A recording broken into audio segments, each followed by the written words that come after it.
Hey guys. So lately I've been working on this new Primo build been putting together. Some nice big motors on it, a real camera, a real VTX, and a real receiver.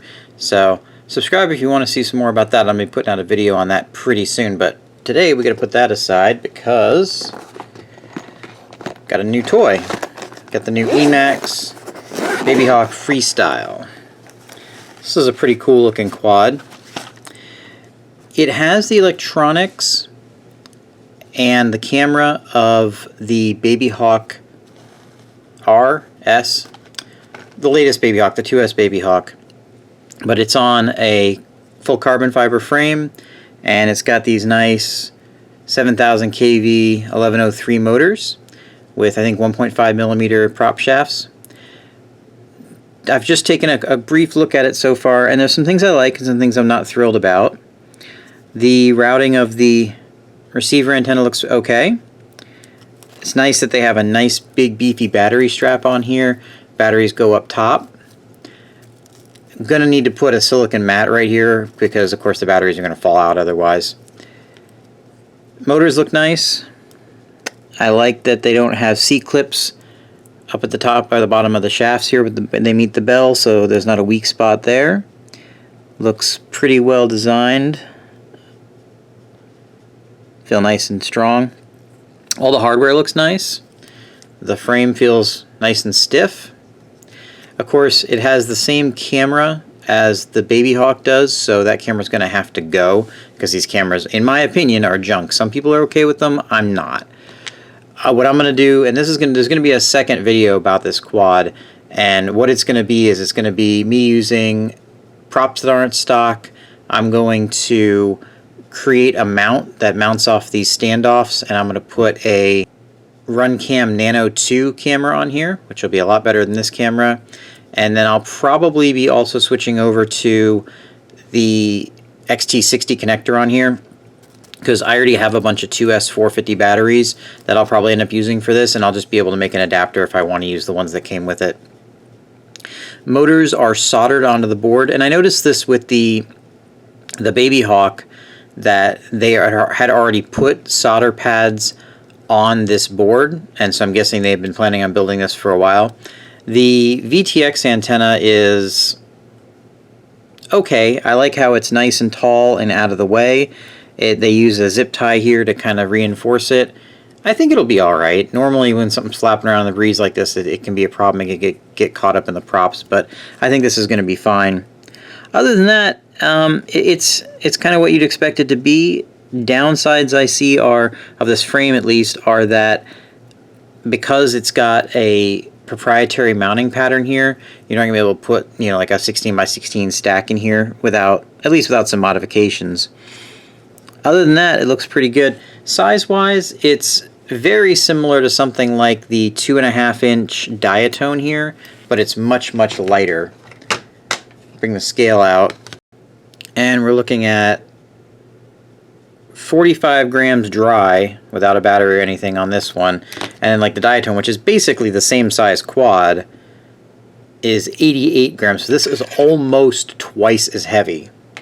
So that means that this is going to have some really good runtime. Of course, this normally runs on 3S, but this should have some really good runtime. EMax is claiming 6 to 7 minutes. I don't doubt it. I get 5-6 minutes on my other toothpick style quads, so that's a pretty good thing. EMax supplies these props. These are I think they're the Avon props. I'm not 100% certain about that, but nice little 3-blade props. I've tried these on a few other quads before, and they seem to work pretty well. So I'm going to run these when I'm running the stock setup on this because these are the props that came with it. But later I'm going to put the 2-blade 65mm. I think I'm going to use the HQ props because I just got those in and I want to do a review on those as well. So that's about all there is to see on here. I mean, it's not a whole lot to see. I'm going to go ahead and get these props on, and then we'll get some batteries charged up, and I'm going to fly it for a few packs, maybe 6 or 7 packs through here, and then I'm going to come back and show you some flight footage and talk about what I like and what I don't like while we're looking at that flight footage. I just wanted to mention there's still time to enter the giveaway I'm doing for the US 65 Whoop. If you want to take a look at that giveaway and enter it, I will put a card right up here for the video that you can get the information on that from. Alright, well, I put about a half a dozen packs through it now, and I think I've got enough experience to talk about what I like and what I don't like. First of all, I think this is one of the most dialed quads that's ever been made coming right out of the box. The PIDs and everything, the setup in Betaflight is almost perfect. It's got a little bit of oscillation at full throttle. Other than that, at least for the way I fly, everybody's flying experience is going to be different. Their preferences are going to be different, but for the way that I fly, I think this thing is set up wonderfully. It's plenty fast enough.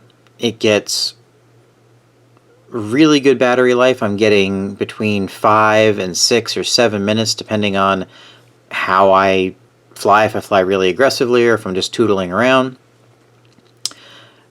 The weight is great. It seems pretty durable. I've had a few pretty hard crashes, and so far I don't see any damage. Now, I haven't crashed into concrete or anything like that. It was just banging off of tree limbs and onto grass and that kind of thing, but so far it's held up really well. Things I don't really like. The battery strap is only so-so. I think a better battery strap, one that's got a nice metal clasp here, I don't know what you call that. I'm going to call it a clasp here, would be good. The batteries do tend to get loose during the flight. A silicon pad right here is going to be a must. I'll be adding one of those. For these stock props, the way that they go onto the motor shafts, you can see I don't have screws in 3 of these. I only have screws in 1 of them. For these 3, it's so incredibly tight that pulling these motors off, I almost feel like I'm going to break, or I'm sorry, pulling these props off, I almost feel like I'm going to break the motors, and I don't really like that. It holds them on, you don't have to use screws. Now, this one is a different story. When I put this one on, it was not really very tight. It was almost kind of loose. A couple of these props are replacements because I bent them, but this one I had to use screws on. Now, I'm probably going to be switching to HQ 65mm 2-blade props on this. I'm actually going to have a second video where I switch the props out. I'm going to put an XT30 connector on here. I'm going to get rid of this camera. As you may have seen or will see in the footage that I'm overlaying right now, this camera sucks. For the most part, it's kind of okay.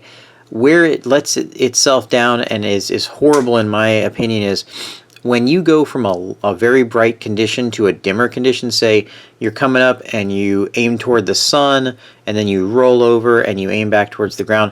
Sometimes it'll just completely black out as it's readjusting for the brightness changes.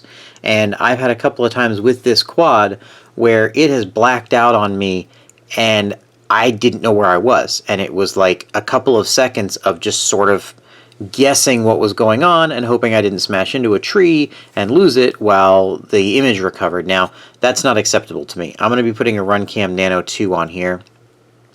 So I'm going to be making that change. I'll change the strap, I'll change the connector, I'll change the props, and then I'll make a second video of it with my adjustments made to it. And so if you're interested in that, go ahead and subscribe down below and hit that bell, and that'll be coming up really soon. So final thoughts on this. I wasn't super convinced about this antenna placement at first. I'm still not completely convinced, but so far it has not been an issue.